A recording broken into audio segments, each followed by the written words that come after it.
Hello, so day 3 on the Continental Divide Trail, and I found myself a shade tree to camp underneath tonight, which is a rare find in this section of the CDT, so a bit lucky. I also get to camp near a water source, so I don't have to lug a lot of water, which is also great.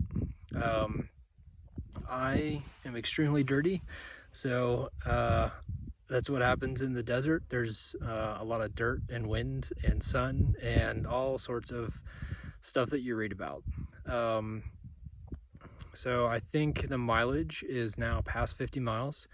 So the first 50 miles is finished, which is great. I ran into a gentleman who grew up in England and then moved to Australia, and he made a comment that he does not consider himself a through hiker until he's finished. So for the first 1,000 miles, I believe he said he considers himself a section hiker, which is someone who hikes various sections, and they may do 1 section, 2 sections, 10 sections a year, and then over the course of a few years, they may finish the trail. And then he said that after he gets to Canada, that's when he considers himself a through hiker, but not until. So the first 50 miles is finished, so that's great. And my feet are doing a bit better today, which is great also. I think I figured out the tipping point for the weight in my pack. So I keep going over and under the tipping point because every time we go to a water source and you add water, I can't remember what it is, 2 or 3 pounds a liter or something like that. So if you have 20 miles between water sources and you load up 5 liters of water, then suddenly you're dropping another 10 to 15 pounds in your pack. So I'm glad to not have to haul water tonight, but because I keep going over the tipping point, some parts of the day my feet are a bit sore and just trying to manage that. But as I eat more food, as the feast continues, then essentially the base pack weight will get underneath that tipping point even when I add water, and then everything should be okay, hopefully, with my feet over the next couple days, and then I can offload some equipment and food once I get back to Lordsburg. So I'm sure you're seeing the flies all over me. I stink. That's plain and simple. But everything's going well so far. And let's see, today's call out was, to Amy.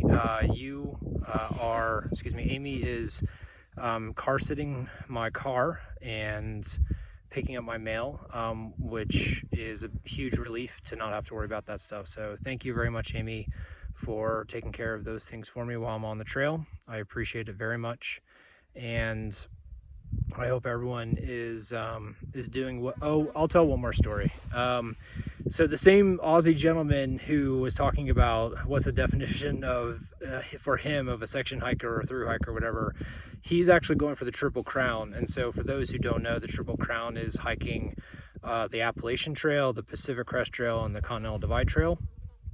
And so that's the Triple Crown. And we were having a discussion actually on the first day when we were hiking at the first water source, and I mentioned that I had previously hiked the Colorado Trail and the Pacific Crest Trail, and I was now doing the CDT, hoping to finish. And he asked when I was planning on doing the Appalachian Trail, the AT, and I said I was not. And he said, you can do 1 trail, you can do 3 trails, but you can't do 2 trails. And the group that were there had a good chuckle about it. But I told him I had already hiked the Colorado Trail, and I hope to hike the Pacific Northwest Trail and the Hayduke Trail. And if I need to throw in the Arizona Trail or the Grand Enchantment Trail down in New Mexico to like basically consolidate those into 2,100 miles to equal the Appalachian Trail, then that's how I'm going to get my Triple Crown, is hiking some other smaller trails and just adding them together, and that'll be good enough. So I'm sure this is news to my mother, so surprise. This isn't the last trail. The other ones are shorter though. And on that note, everyone have a nice evening, and I'll talk to you tomorrow. Bye.